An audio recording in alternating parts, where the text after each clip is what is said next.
সুনামগঞ্জ দেয়ারাবাজার সীমান্তে বিএসএফের গুলিতে এক বাংলাদেশি নিহত হওয়ার খবর পাওয়া গেছে।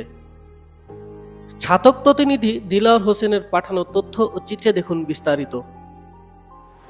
সুনামগঞ্জের দেয়ারাবাজার উপজেলার সীমান্ত এলাকায় ভারতীয় সীমান্তরক্ষী বাহিনীর গুলিতে শফিকুল ইসলাম নামের এক বাংলাদেশি নিহত হয়েছেন।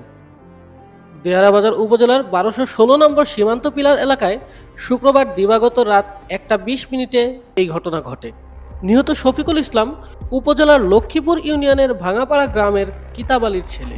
পুলিশ ও স্থানীয় সূত্রে জানা যায়, গরু পারাপারের সময় বিএসএফ চোরাকারবারীদের লক্ষ্য করে গুলি চালায়। এতে শফিকুল ইসলাম গুরুতর আহত হয়। চোরাকারবারীরা তাকে এপারে এনে দেয়ারাবাজার হাসপাতালে ভর্তি করলে রাত 2:30টায় শফিকুলের মৃত্যু ঘটে। দেয়ারাবাজার থানার ভারপ্রাপ্ত কর্মকর্তা ওসি জাহিদুল হক ঘটনার সত্যতা নিশ্চিত করে বলেন, শফিকুল রাতের আধারে বিএসএফ এর গুলিতে নিহত হন। রাতে সীমান্ত দিয়ে অবৈধ পথে গরু আনতে গিয়ে এই অনাকাঙ্ক্ষিত ঘটনা ঘটে। মরদেহ ময়নাতদন্তের জন্য হাসপাতাল মর্গে পাঠানো হয়েছে। আইনি প্রক্রিয়া চলমান রয়েছে।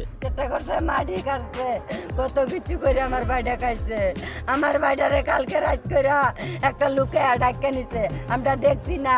লোকটা ডাক্কা নিছে, নেয়রা বলে ইন্ডিয়ার লোক গেছে। আমার ভাই কোনোদিন ইন্ডিয়া জানা, আপনারা দেখে দেবেন না। আমার ভাইয়ের একটা নৌকা আছে, আমার ভাই গাঙ্গেতে ভাত চাইলা চাইলা বেচা বেচা খা। আপনারা এলাকার মানুষের জিগাইবেন, আমার ভাইয়ের আর কিছু করে গানা। আমার বাইরে কাল্লা ডাক্কা নিছে ইন্ডিয়া। এরপর আমার বাইডা যেটা করতে এবার হইয়া গেছে গোসার।